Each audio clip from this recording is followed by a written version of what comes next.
কিরে আদম, তুমি মুহাম্মদুর রাসূলুল্লাহ এই নামটা কেমন করে জানলা? কেমন করে তুমি আজকে এই নামের উসিলা দিয়ে আমার কাছে দোয়া চাইলা? তোমাকে তো আমি এই নাম সম্পর্কে কিছু জানাই নাই, আমি তো বলি নাই, আমি তো এই পরিচয় দেই নাই, তুমি এই নাম কোথায় পাইলা? হযরত আদম বলল, মালিক, যেদিন আমার দেহের মধ্যে আপনি রূহ প্রবেশ করিয়েছেন, আর রূহ প্রবেশ করার পরে আমি আমার চক্ষু দিয়ে আপনার আরশ আজিমের উপরের দিকে তাকায়া ছিলাম, আর আমি দেখলাম আরশ আজিমের খুঁটিতে আপনি লা ইলাহা ইল্লাল্লাহ নামের সাথে একটি নাম লেখা আছে, সেটা হলো মুহাম্মাদুর রাসূলুল্লাহ। শুধু এইটা গুড়গুড় করতো যে কেমন করে আল্লাহর দরবারে দাঁড়ায়া আমি আল্লাহর কাঠগড়ায় দাঁড়ায়া জীবনের হিসাব দিব। এই চিন্তায় সাহাবায়ে কেরাম, এমন কিছু সাহাবী ছিলেন যারা সংসারও করেন নাই, ঘর বাড়ি কোনোদিন বাঁধেন নাই, সংসার করেন নাই, ঘর বাড়ি বাঁধেন নাই, কোন রকম শুধু জীবন যাপন করেছে শুধু এই এক চিন্তা যে কেমন করে আমি আল্লাহর কাঠগড়ায় দাঁড়ায়া হিসাব দিব। আল্লাহর হাবিব বলেন, পরিবারের জন্য তুমি কি রেখে এসেছো? ওমর বলে, হুজুর, বাকি অর্ধেক সম্পদ আমি আমার পরিবার পরিজনের জন্য রেখে এসেছি। একটু পরেই দৌড়ায় আবু বকর আসছে, আবু বকর বস্তা পুড়ায়া নিয়ে আসছে। ইয়া রাসূলুল্লাহ, ইয়া হাবিবাল্লাহ, আমি তেমন কিছু দিতে পারি নাই, তবে ঘরের যা ছিল সব নিয়ে এসেছি। আল্লাহর হাবিব সাল্লাল্লাহু আলাইহি ওয়াসাল্লাম বলেন, ওরে আবু বকর, সব যদি আমার জন্য নিয়ে আসো, তাহলে তোমার পরিবার পরিজনের জন্য কি রেখে এসেছো? হযরত আবু বকর দুইটা চোখের পানি ছেড়ে দিয়ে বলে, ইয়া রাসূলুল্লাহ, ইয়া হাবিবাল্লাহ, পরিবার পরিজনের জন্য কোনো সম্পদ রাখি নাই, তবে আল্লাহ ও তার রাসূলকে আমি আমার পরিবারের জন্য রেখে এসেছি। প্রিয় সুধী, আমরা এসেছি সালাতুল জুমআ আদায় করার জন্য। এটা একটা ইবাদত। নামাজ পড়াটাই সফলতা নয়, বরং ইবাদতটাকে আল্লাহর দরবারে মাকবুল করানো, কবুল করানো, এটার নামই হচ্ছে সফলতা। আপনি সারা জীবন নামাজ পড়েছেন, ইবাদত করেছেন, কিন্তু আপনার একটি নামাজও আল্লাহর দরবারে কবুল হয় নাই, এমন হতে পারে না? তাহলে এই নামাজের মাধ্যমে আপনার জন্য কোনো কল্যাণ বরাদ্দ নেই। আবার আপনি ছোট্ট একটা ইবাদত করেছেন, ভালো কাজ করেছেন, এই ভালো কাজটা, এই ইবাদতটা আল্লাহর দরবারে কবুল হয়ে গেছে, আল্লাহর পছন্দ হয়ে গেছে। এমনও হতে পারে এই একটা ছোট্ট ইবাদতকে উসিলা করে আল্লাহ আপনার জীবনের গুনাহ মাফ করে দিতে পারে। এজন্য আল্লাহ পাক বলেন, ফাওয়াইলুল লিল মুসাল্লিন আল্লাযিনা হুম আন সালাতিহিম সাহুন। ওই সকল মুসল্লিদের জন্য দুর্ভাগ্য যারা নামাজ আদায় করলো কিন্তু এই নামাজের মাধ্যমে কোনো কল্যাণ পেল না। তার মানে নামাজগুলি তার আল্লাহর দরবারে কবুল হলো না। এই সকল মুসল্লিদের জন্য দুর্ভাগ্য ছাড়া আর কোনো কিছুই নয়। এই জন্য ইবাদত আমরা যে যতটুকুই করি, আমাদের ইবাদত গুলিকে আল্লাহর দরবারে মাকবুল করাতে হবে, কবুল করাতে হবে। কি করলে ইবাদত গুলি আল্লাহর দরবারে মাকবুল হবে, আল্লাহর পছন্দনীয় হবে, সেই আলোচনাই আজকে আমরা শোনার চেষ্টা করব ইনশাআল্লাহ। বলেন, ইবাদত নবীরা করেছেন, রাসূলুল্লাহ করেছেন, সাহাবায়ে কেরাম করেছেন, সালফে সালেহীন, পৃথিবীতে যত মানুষ এসেছে যারা ঈমান এনেছে, প্রত্যেকেই আল্লাহকে খুশি করার জন্য ইবাদত করেছে। কিন্তু নবীরা যখন ইবাদত করেছে, সাথে সাথে আবার ইবাদতটা যেন আল্লাহর দরবারে কবুল হয়, সেজন্য তারা আল্লাহর কাছে ইবাদতের শেষে আবার দোয়া করতেন।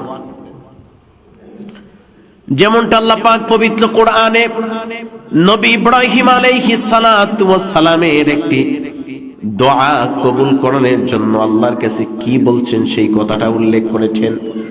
আল্লাহ পাক বলেন, রব্বি জাআলনি মুকিমাস সালাতি ওয়া মিন যুররিয়্যাতি রব্বানা ওয়া তাকাব্বাল দুআ।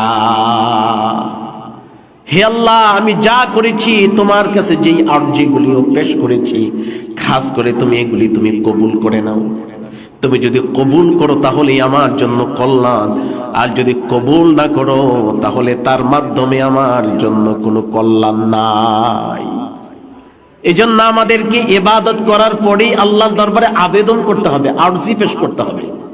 আজকে আমরা নামাজ আদায় করলাম, নামাজের পরে দুই হাত উত্তোলন করে আল্লাহর কাছে আরজি পেশ করতে হবে, ও মালিক, আমরা তো নামাজ আদায় করেছি, এই নামাজটাকে তুমি কবুল করে নাও। আমি কোরআন তেলাওয়াত করেছি, আল্লাহ তুমি আমার কোরআন তেলাওয়াতটাকে কবুল করে নাও। আমি দান করেছি, মালিক তুমি আমার দান সদকাটাকে তুমি কবুল করে নাও।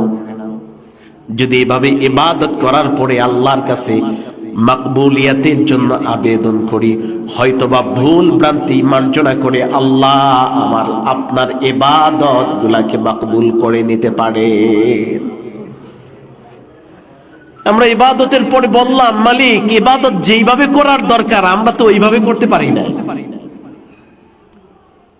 প্রতিটি রুকু, প্রতিটি সিজদা, তাশাহুদ, কিয়াম, এগুলোর হক আমরা আদায় করতে পারি না। আল্লাহ পরিপূর্ণভাবে তুমি যেইভাবে নামাজ আমার কাছ থেকে চেয়েছো আমি তো সেইভাবে করতে পারি নাই। আল্লাহ এই ভুল ভ্রান্তিগুলিকে তুমি মার্জনা করে যতটুকু হয়েছে তুমি এতটুকু কবুল করে নাও। তাহলে বোঝা যায় যে ইবাদত করার পরে যদি কেউ এমন করে মাকবুলিয়াতের জন্য আবেদন করে, তাহলে তার আবেদনটা মাকবুল হতে পারে, তার সাথে সাথে তার ইবাদতটাও কবুল হয়ে যেতে পারে। সুবহানাল্লাহ। আর যদি এমন একটা ইবাদত মাকবুল হয়ে যায়, কবুল হয়ে যায়, তাহলে আল্লাহ পাক বলেন, ইয়া আইয়ুহাল্লাযীনা আমানু তাকুল্লাহা ওয়াবতাগু ইলাইহিল ওয়াসিলা। জাহান্নামের আগুন থেকে বাঁচার জন্য, কবরের আযাব থেকে বাঁচার জন্য, কঠিন শাস্তি থেকে বাঁচার জন্য আমার কাছে বারবার তুমি কোন বস্তুর উসিলা তালাশ করো, হয়তোবা কোনো ভালো কাজের উসিলায়, অথবা কোনো ভালো মানুষের উসিলায়, অথবা আমার কোনো বন্ধুদের উসিলায়, হয়তোবা তোমার জন্য নাজাতের জরিয়া হয়ে যেতে পারে। এই জন্য আল্লাহ পাক বলেছেন, ওয়াবতাগু ইলাইহিল ওয়াসিলা, তুমি উসিলা তালাশ করো, উসিলা তালাশ করো, উসিলা তালাশ করো। নবী আদম জান্নাতের মধ্যে একটি ভুল করে ফেলেছেন। আমরা সাধারণভাবে যেইভাবে ভুল করি, নবীরা সাধারণভাবে ওইভাবে ভুল করে না। আমাদের ভুল নবীদের ভুল পার্থক্য আছে কি নাই? আমরা ভুল করলে গুনাহ হয়, নবীরা ভুল করলে গুনাহ হইতো না, বরং তাদের মর্যাদা বাড়তো। সুবহানাল্লাহ বলেন। এগুলিকে ইজতিহাদি ভুল বলি, খতায়ে ইজতিহাদি। যেই ভুলগুলি করলে শাস্তি পাওয়া লাগে না, বরং শাস্তির বিপরীতে আল্লাহর পক্ষ থেকে তার জন্য পুরস্কার নির্ধারিত হয়। যেমন আপনি নামাজে দাঁড়িয়েছেন, 2 রাকাত নামাজ আদায় করার পরে আপনি তাশাহুদে বসার কথা ছিল, কিন্তু আপনি তাশাহুদে বসলেন না, না বসে আপনি দাঁড়ায় গেলেন। বসাটা ছিল আপনার জন্য ওয়াজিব, কিন্তু ওয়াজিব তরক হয়ে গেছে, আপনি ওয়াজিব পালন করতে পারলেন না। দাঁড়ানোর পরে মন হয়েছে, আরে আমি তো বসার কথা ছিল, কিন্তু আমি তো দাঁড়ায় গেলাম, এখন কি করা? আল্লাহর হাবিব আমাদেরকে কত সুন্দর করে মাসালা ইস্তেমবাদ করিয়ে দিয়েছেন, শিখিয়ে দিয়েছেন যে কেউ যদি নামাজের মধ্যে ওয়াজিব তরক করে ফেলে তাহলে চিন্তা নাই, ভয় নাই, নামাজকে আবার দোহরানোর কোনো প্রয়োজন নাই। নামাজের শেষের বৈঠকে তাশাহুদ পড়ে ডান দিকে সালাম ফিরায়া যদি 2টা ভুলের জন্য সিজদা দাও, তাহলে আল্লাহ এই সিজদার বিনিময়ে তোমার ভুলটাকে পরিপূর্ণ বানায়া দিবে। 4 রাকাত নামাজের মধ্যে সিজদা দেওয়া লাগবে 8টা, কিন্তু ভুল করার কারণে অতিরিক্ত সিজদা দিলাম আরো 2টা। এখন সিজদা হইল কয়টা? 10টা। একটা সিজদার মূল্য কত বেশি? আল্লাহর হাবিব সাল্লাল্লাহু আলাইহি ওয়াসাল্লাম বলেন, तमाम গোটা সৃষ্টি জগৎকে যদি এক পাল্লায় রাখা হয় আর একজন খাঁটি ইমানদার মুমিন মুসলমানের সেজদাকে যদি আরেক পাল্লায় রাখা হয়, তাহলে খাঁটি ইমানদার মুমিন মুসলমানের সেজদার ওজনটা গোটা সৃষ্টি জগতের চাইতে আল্লাহর কাছে অনেক বেশি। সুবহানাল্লাহ, সুবহানাল্লাহ। একজন ইমানদারের একটা সিজদার ওজন মূল্য আল্লাহর কাছে কত বেশি। আপনি ভুল করার কারণে অতিরিক্ত সিজদা দিতে পারলেন দুইটা, আর দুইটা সিজদার বিনিময়ে আল্লাহর পক্ষ থেকে আপনার জন্য কত কল্যাণ বরাদ্দ হয়ে গেল। যদি ভুল না হইতো তাহলে তো অতিরিক্ত এই কল্যাণটা আমরা পাইতাম না। যেই ভুল করলে অতিরিক্ত আরো কল্যাণ পাওয়া যায়, এটাকে বলা হয় ইজতিহাদি খতা। তো নবীরা আমাদের মতো সাধারণ ভুল করতেন না, নবীরা মাঝে মধ্যে তাদের ইজতিহাদি খতা হতো, যে খতার কারণে নবীদের মর্যাদা কমতো না, বরং আল্লাহ তাদের মর্যাদা আরো বাড়ায় দিতেন। সুবহানাল্লাহ। এই জন্য নবী আদম জান্নাতের মধ্যে একটি ভুল করলেন, একটি হুকুম অমান্য করলেন। আল্লাহ পাক সমস্ত নিয়ামত বক্ষণের কথা বলেছেন, তবে শুধুমাত্র একটি গাছের কাছে যেতে নিষেধ করেছেন। কিন্তু তিনি কোনো না কোনো উপায়ে ওই গাছের ফল তিনি ভক্ষণ করে ফেলেছেন। ভক্ষণ করার সঙ্গে সঙ্গে জান্নাত থেকে বিতাড়িত করা হলো। আদম হাওয়া দুইজনকে আল্লাহ রাব্বুল আলামিন দুনিয়ার জমিনের মধ্যে নামায়া দিলেন। একজনকে নামালেন আরবে, আরেকজনকে নামালেন শ্রীলঙ্কায়। দুইজনকে দুই জায়গায়। টেলিফোনের ব্যবস্থা নাই, যোগাযোগের কোনো মাধ্যম নাই, টেলিগ্রাম নাই, কোনো কিছু নাই। আদম জানে না হাওয়া কোথায়, হাওয়াও জানে না আদম কোথায়। এবার দুইজন খুঁজতে লাগলো আর ঘুরতে লাগলো। আদমও ঘুরে, হাওয়াও ঘুরে। হাওয়া ঘুরে ঘুরে আল্লাহর কাছে ক্ষমা প্রার্থনা করে আর আদমকে খোঁজে। আদমও ঘুরে ঘুরে আল্লাহর কাছে ক্ষমা প্রার্থনা করে আর হাওয়াকে খুঁজে। কোথায় গেল হাওয়া, কোথায় গেল আদম? কারোর সাথে দেখা নাই, সাক্ষাৎ নাই, কথা নাই, বার্তা নাই, একাকিত্ব জীবন। দিন চলে যাচ্ছে, আবার রাত চলে আসছে, আবার রাত শেষ হয়ে যায়, আবার দিন শুরু হয়ে যায়। দিন যতক্ষণ থাকে ততক্ষণ খুব ভালো লাগে, যখন দিন শেষ হয়ে যায় তামাম পৃথিবী অন্ধকার হয়ে যায়। অন্ধকারের সঙ্গে সঙ্গে হৃদয়ের মধ্যে ভয় ঢুকে যায়। নবী আদম যখন প্রথম অন্ধকার দেখলেন, অন্ধকার দেখা তিনি ভয় পেতে লাগলেন। আরে এতক্ষণ সবকিছু দেখছি আলো, এখন তো অন্ধকার হয়ে যাচ্ছে। অন্ধকার বাড়ছে, সময় যত বাড়ছে দেখছে অন্ধকার তত বেশি বাড়ছে। অন্ধকার যত বাড়ছে আল্লাহর দরবারে ক্রন্দন তিনি তত বাড়ায়া দিয়েছেন। অন্ধকার যত বাড়ছে তার তওবা ইস্তেগফার আল্লাহর ইবাদত তত বেড়ে যাচ্ছে। হঠাৎ করে দেখলেন যে অন্ধকার আস্তে আস্তে কমে যাচ্ছে, কেমন যেন আলো হয়ে যাচ্ছে। যখন পৃথিবীটা আবার পূর্বের ন্যায় আলোকিত হয়ে গেছে, তখন তিনি আল্লাহর উপরে খুশি হয়ে 2 রাকাত শুকরিয়া তার নামাজ আদায় করেছিলেন। ওই 2 রাকাত নামাজ আমাদের জন্য আল্লাহর পক্ষ থেকে ফজরের ফরজ নামাজ হয়ে গেছে।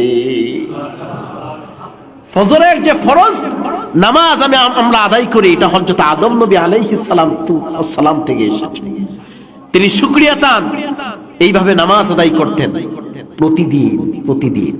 আর সেটা আদম নবীর সুন্নাহ হিসাবে আমাদের জন্য আল্লাহর পক্ষ থেকে ফরজ হয়ে গেছে। এই জন্য আমরা ফজরের নামাজ পড়ি, দেখবেন যে একবার অন্ধকারে আমাদের ফজরের নামাজ পড়া হয় না। আমরা পড়ি যখন হালকা হালকা আলোকিত হয়ে যায়। এটা একটা মুস্তাহাব। অন্ধকারে নামাজ আদায় করা মুস্তাহাবের খেলাফ। ফজরের নামাজ আদায় করা এমন সময়ে যখন তামাম পৃথিবী হালকা হালকা আলোকিত হয়ে যাচ্ছে, এই সময়টাতে ফজরের নামাজ আদায় করা। এবার নবী আলাইহিস সালাতু ওয়াস সালাম তিনি ক্রন্দন করতে লাগলেন আর ঘুরতে লাগলেন। আর হাওয়া আলাইহিস সালাতু ওয়াস সালামকে তিনি খোঁজ করতে লাগলেন, কোথায় আমার প্রাণপ্রিয় সঙ্গিনী হাওয়া? একাকিত্ব জীবনে, জান্নাতেও আমার ভালো লাগে নাই, এখন আবার দুনিয়াতেও আমি একাকিত্ব হয়ে গেছি। একা একা আমার তো আর মন বসে না, ভালো লাগে না, কোথায় গেল হাওয়া? এবার খুঁজতে লাগলেন আর কান্না করতে লাগলেন, আল্লাহর দরবারে ক্ষমা চাইতে লাগলেন, মালিক আমার তো ভুল হয়ে গেছে, ভুলের কারণে তুমি আমাকে এত বড় শাস্তি দিচ্ছ, আমি তো সইতে পারছি না, দয়া করে তুমি আমাকে মাফ করে দাও। তাফসীর কারকরা ব্যাখ্যা করেছেন, হযরত আদম 1 বছর নয়, 2 বছর নয়, 100 বছর নয়, 200 বছর নয়, প্রায় 450 বছর আল্লাহর দরবারে শুধু ক্রন্দন করেছে। কয়শো বছর? 450 বছর। কোন কোন বর্ণনায় এসেছে 600 বছর ক্রন্দন করতে করতে তারা সেই শ্রীলঙ্কা থেকে হযরত আদম চলে গেলেন মক্কায়, আরবে। সেই আরবে যাওয়ার পরে সেখানে গিয়ে হঠাৎ করে মা হাওয়ার সাথে সাক্ষাৎ হয়ে গেল। যেই জায়গাটাতে সাক্ষাৎ হলো সেটা হলো আরাফার ময়দান। ওই আরাফার ময়দানে দুইজন একত্রিত হলেন। দুইজন একত্রিত হয়ে এবার আল্লাহর দরবারে ক্রন্দন করতে লাগলেন। হযরত আদম এতদিন একভাবে আল্লাহর দরবারে তওবা করেছেন, আর আরাফাতের ময়দানে দাঁড়ায় স্বামী স্ত্রী একত্রিত হয়ে এবার আল্লাহর দরবারে 2 হাত উত্তোলন করে দোয়া করছে, আল্লাহুম্মা রাব্বানা তাকাব্বাল দুআ বিওয়াসিলাতি লা ইলাহা ইল্লাল্লাহু মুহাম্মাদুর রাসূলুল্লাহ সাল্লাল্লাহু আলাইহি ওয়াসাল্লাম।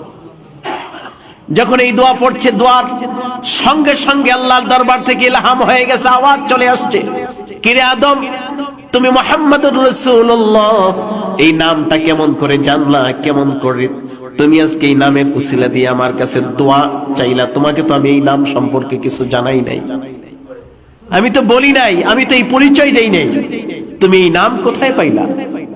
হযরত আদম বলল, মালিক, যেদিন আমার দেহের মধ্যে আপনি রূহ প্রবেশ করিয়েছেন, আর রূহ প্রবেশ করার পরে আমি আমার চক্ষু দিয়ে আপনার আরশ আজিমের উপরের দিকে তাকায়া ছিলাম, আর আমি দেখলাম আরশ আজিমের খুঁটিতে আপনি লা ইলাহা ইল্লাল্লাহ নামের সাথে একটি নাম লেখা আছে, সেটা হলো মুহাম্মাদুর রাসূলুল্লাহ। আমি তখনই চিন্তা করলাম, আদম নামে সর্বপ্রথম আমায় তুমি বানায়া তোমারই নামের সাথে কাহার নামটা লিখিলা? আমাকে সবার আগে বানাইলা, আমি তো তোমার সবার প্রিয় হওয়ার কথা ছিল, তোমার নামের সাথে আমার নাম থাকার কথা ছিল, কিন্তু আমার নাম লিখলা না, তোমার নামের সাথে এটা মুহাম্মাদুর রাসূলুল্লাহ কার নাম তুমি লিখলা? তখনই আমার মন সাক্ষী দিল, তাহলে ওই নামটার যেই ব্যক্তিটা হবে, ওই ব্যক্তিটা আমি আদমের চাইতে তুমি আল্লাহর কাছে অনেক বেশি প্রিয়। এই জন্য আজকে হঠাৎ করে আমার মনে পড়ে গেছে ওই নামের কথা, আমি চিন্তা করলাম, এতভাবে তোমার কাছে দোয়া করলাম, তুমি দোয়া কবুল করো না, আজকে ওই নামের উসিলা দিয়ে দোয়া করলাম। আমার বিশ্বাস যে আজকে এতদিন আমারে খালি ফিরাইতে পারলেও আজকে তুমি মালিক আমাকে খালি ফিরাইতে পারবা না। সুবহানাল্লাহ। সাথে সাথে জিবরাইলের আগমন ঘটে গেল। জিবরাইল এসে বললেন, ওগো আদম, আপনার দোয়াটা আল্লাহর দরবারে মাকবুল হয়ে গেছে, শুধুমাত্র মুহাম্মাদুর রাসূলুল্লাহ সাল্লাল্লাহু আলাইহি ওয়াসাল্লামের নামের উসিলায় আল্লাহ আপনাকে maaf করে দিয়েছে। এতদিন আপনি ছিলেন শুধুমাত্র আব্দুল্লাহ, আজ থেকে দুনিয়ার জমিনের মধ্যে আপনি হয়ে গেলেন নবিয়ুল্লাহ। এতদিন ছিলেন শুধু আব্দুল্লাহ, আল্লাহর বান্দা, আর আজ থেকে আপনি হয়ে গেলেন নবিয়ুল্লাহ, আল্লাহর নবী। সুবহানাল্লাহ। তো হযরত নবী আলাইহিস সালাতু ওয়াস সালাম আদম, তিনি ভুল করে 450 বছর ক্রন্দন করার পরেও ক্ষমা পায় নাই। নবী মুহাম্মদুর রাসূলুল্লাহ সাল্লাল্লাহু আলাইহি ওয়াসাল্লামের নাম মোবারকের উসিলায় ক্ষমা পেয়ে মর্তবা বেড়ে গেল, আব্দুল্লাহ থেকে নবিয়ুল্লাহ হয়ে গেল। এজন্য আল্লাহ রাব্বুল আলামিন বলেন, ইয়া আইয়ুহাল্লাযীনা আমানুত্তাকুল্লাহা ওয়াবতাগু ইলাইহিল ওয়াসিলা। আমি আল্লাহকে ভয় করো, আর আমি আল্লাহর ক্রোধ থেকে, আযাব থেকে, গজব থেকে বাঁচার জন্য শুধু উসিলা তালাশ করো। কাল হাসরের ময়দানে হয়তোবা সামান্য একটা ভালো কাজের উসিলায়ও তুমি বেঁচে যেতে পারো। এই জন্য ইবাদত করাটাই শুধু সফলতা নয়, বরং ইবাদত আল্লাহর দরবারে মাকবুল করানোটাই হচ্ছে সফলতা। আজকে আমরা ইবাদত করার মতো লোক অনেক আছে, নামাজ পড়ার মতো লোক অনেক মুসল্লি আছে। আগে নামাজ কম পড়তো, এখন নামাজ কিন্তু অনেক বেশি পড়ে। এখন অনেক মানুষই নামাজ আদায় করে, কিন্তু প্রকৃত নামাজি, যেই নামাজি আল্লাহ খুঁজে, এই নামাজের সংখ্যা আমাদের সমাজে খুবই কম। নামাজ পড়ে গুনার কাজও করে, নামাজ পড়ে চুরি বাটপারি করে, নামাজ পড়ে অন্যের সাথে গালাগালি করে, মারামারি করে, হানাহানি করে, অন্যের সম্পদ আত্মসাৎ করে, ভক্ষণ করে। আল্লাহ পাক এমন নামাজির কথা বলেন নাই। আল্লাহ পাক ওই নামাজিকে পছন্দ করেন যেই নামাজি নামাজও পড়ে আবার খারাপ কাজগুলিকেও ছেড়ে দেয়। কিন্তু আমরা তো নামাজ পড়ি, খারাপ কাজ ছাড়তে পারি না। এই কারণে আল্লাহর পছন্দনীয় নামাজি আমরা হতে পারি না। আমাদেরকে আল্লাহর প্রিয় যেই নামাজিকে আল্লাহ খুঁজেন, আল্লাহ পছন্দ করেন, আমাদেরকে সেই নামাজি হতে হবে। সেই নামাজি হতে পারলে আমাদের জন্য কল্যাণ আল্লাহর পক্ষ থেকে বরাদ্দ থাকবে। সাহাবায়ে কেরামের ইবাদতের কমতি ছিল না। সাহাবায়ে কেরাম এত বেশি ইবাদত করার পরেও জাহান্নামের ভয়ে, কবরের ভয়ে, হাসরের ভয়ে, আল্লাহর কাছে হিসাব নিকাশ দেওয়া লাগবে, এই ভয়ে সারাদিন শুধু তাদের পেরেশানি থাকতো।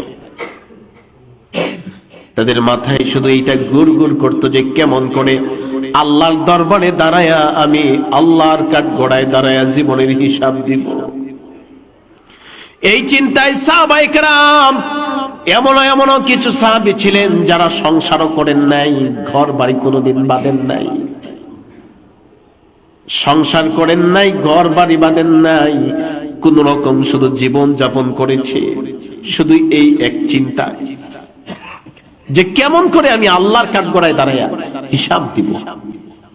আমি ইবাদত করি ঠিক আছে, কিন্তু এই ইবাদত তো আল্লাহর পছন্দ নাও হতে পারে। আমি নামাজ পড়ি ঠিক আছে, এমনও তো হতে পারে আমার নামাজ আল্লাহর দরবারে মাকবুল নাও হতে পারে। আজকে আমাদের সমাজে তো নামাজিওয়ালারা বড়াই করে, আরে আমি তো নামাজি। দান সদকা করনেওয়ালারা বড়াই করে, আরে আমি তো দান সদকা করি।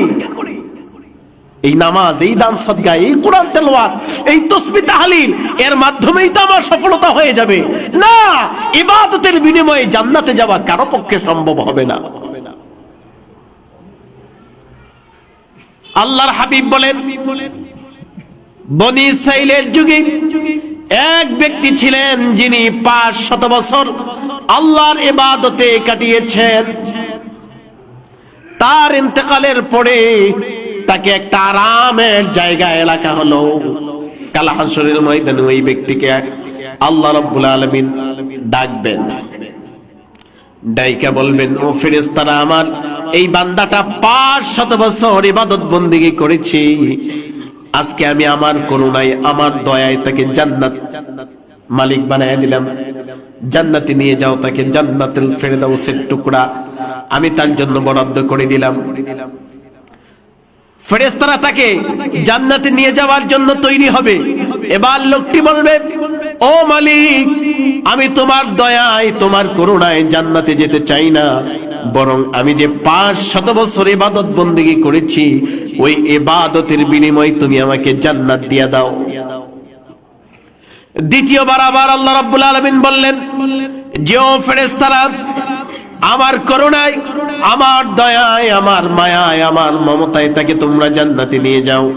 দ্বিতীয়বার আবার এই লোকটি বলল, ও মালিক, আমি তোমার দয়া, করুণা, মায়া, মমতায় জান্নাতে যেতে চাই না, আমি যে 500 বছর ইবাদত বন্দেগী করেছি, এই ইবাদতের বিনিময়ে আমাকে তুমি জান্নাত দিয়া দাও।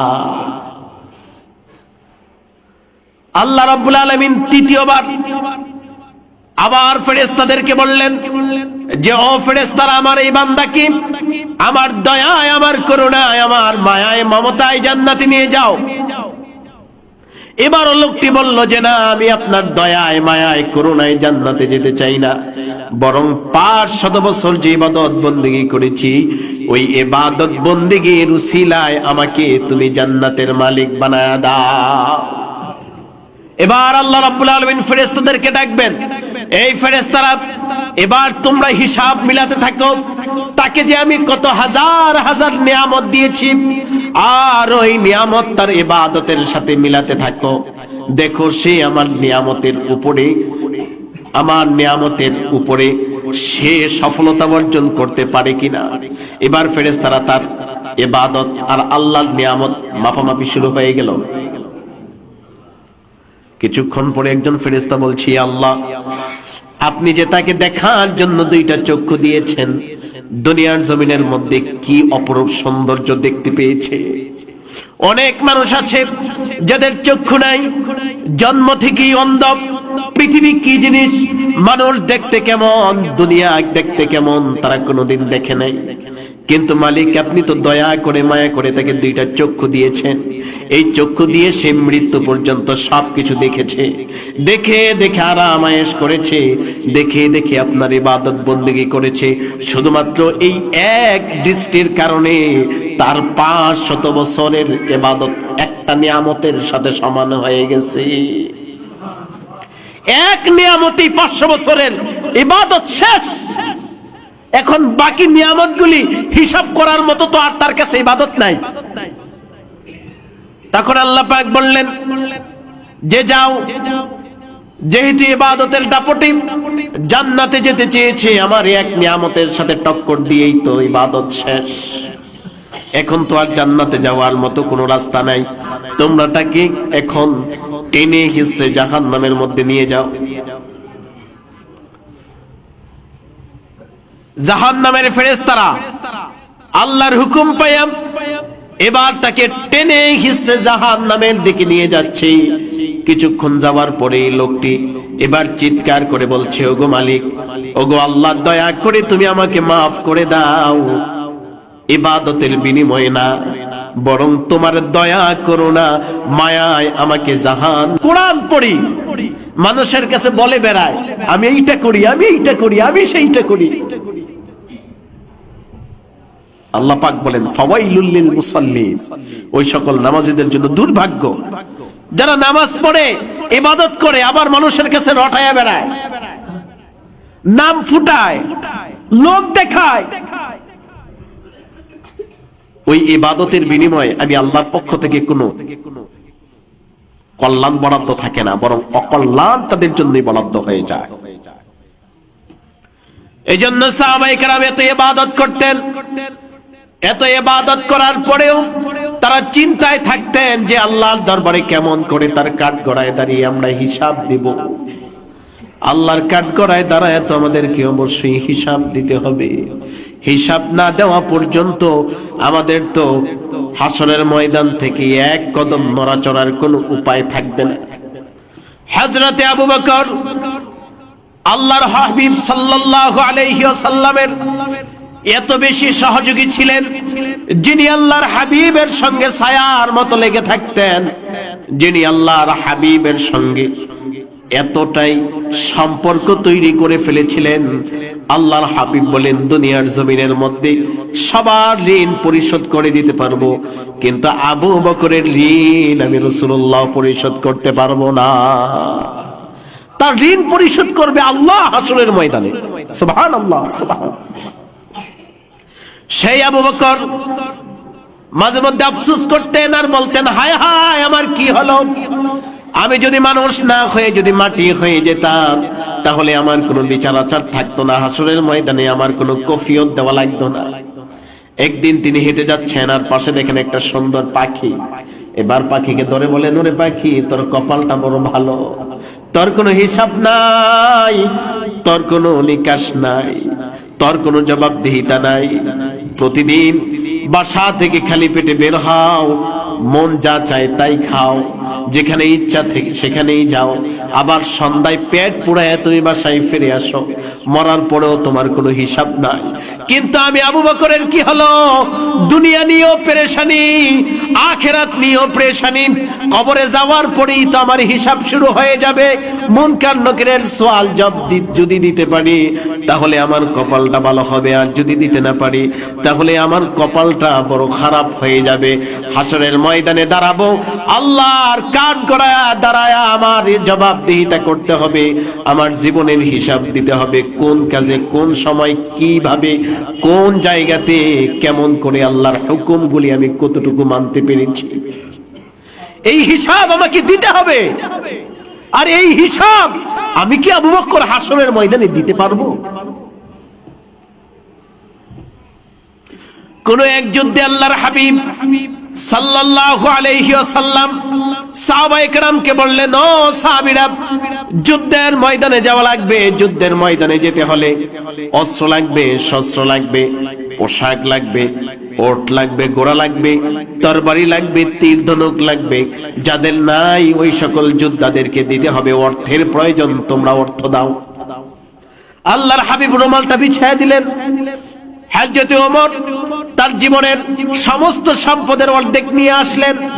ওসমান তার জীবনের সমস্ত সম্পদের অর্ধেক নিয়ে আসলেন। ওমর আজকে জীবনের সমস্ত সম্পদের অর্ধেক দিয়ে চিন্তা করছে, আজকে আমি সবচাইতে বেশি সম্পদ দিচ্ছি, আমার চাইতে সম্পদ বেশি আর কেউ দিতে পারবে না। আজকে আমি আবু বকরকে ঠকাইয়া দেব। সব সময় আবু বকর আমার আগে জিতে যায়, কিন্তু আজকে আমি আবু বকরকে ঠকাইয়া দেব, কারণ আজকে আমার সমপরিমাণ মাল আবু বকর আল্লাহর হাবিবের রুমালে জমা করতে পারবে। আল্লাহর হাবিব ওমরকে জিজ্ঞেস করলেন, ওরে ওমর, কি পরিমাণ সম্পদ তুমি আমাকে দিয়েছ? ওমর বলে, ইয়া রাসূলুল্লাহ, ইয়া হাবিবাল্লাহ, আমি যেই সম্পদের মালিক তার অর্ধেক আপনার জন্য। আল্লাহর হাবিব বলেন, পরিবারের জন্য তুমি কি রেখে এসেছো? ওমর বলে, হুজুর, বাকি অর্ধেক সম্পদ আমি আমার পরিবার পরিজনের জন্য রেখে এসেছি। একটু পরেই দৌড়ে আবু বকর আসছে। আবু বকর বস্তা পুড়ায়া নিয়ে আসছে।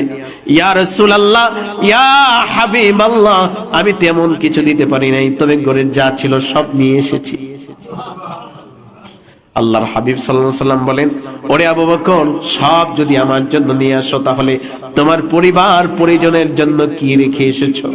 হযরত আবু বকর দুইটা চোখের পানি ছেড়ে দিয়ে বলে, ইয়া রাসূলুল্লাহ, ইয়া হাবিবাল্লাহ, পরিবার পরিজনের জন্য কোনো সম্পদ রাখি নাই, তবে আল্লাহ ও তার রাসূলকে আমি আমার পরিবারের জন্য রেখে এসেছি। আল্লাহর হাবিব খুশি হয়ে গেলেন, আর সাথে সাথে হযরত ওমর দুইটা চোখের পানি ছেড়ে দিলেন। ওরে আবু বকর, মনে করেছিলাম আজকে আমি তোমাকে খাওয়াইয়া দিব, কিন্তু তোমার ভালোবাসার কাছে আজকেও আমি হেরে গেলাম। আল্লাহু আকবার।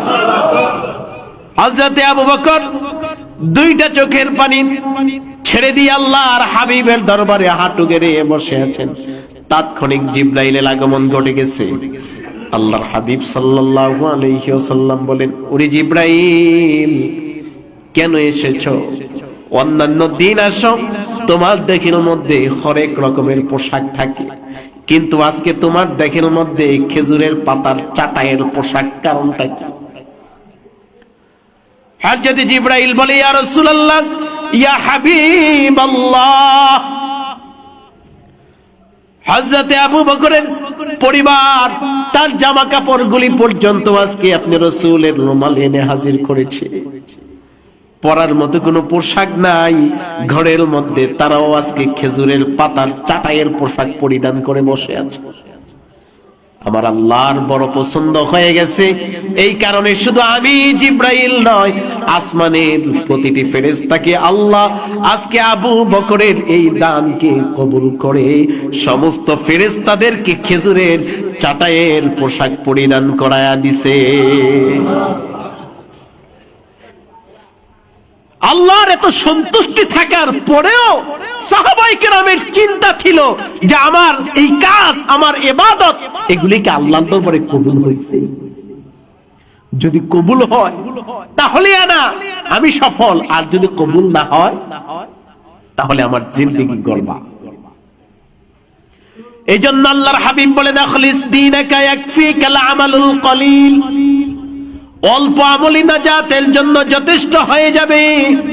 যদি ওই আমলটা পরিশুদ্ধ হয়, যদি ওই আমলটা আল্লাহর কাছে পছন্দনীয় হয়, ওই আমলটা যদি ইখলাসের সাথে হয়, ওই আমলটা যদি পবিত্রতার সাথে হয়, ওই আমলটা যদি সুন্নত তরিকায় হয়, ওই আমলের ওজন যদি ছোট হয়, ওই আমল যদি দেখতে ছোট মনে হয়, কিন্তু ওই আমলটার জন্যই তোমার নাজাতের জরিয়া হয়ে যেতে পারে।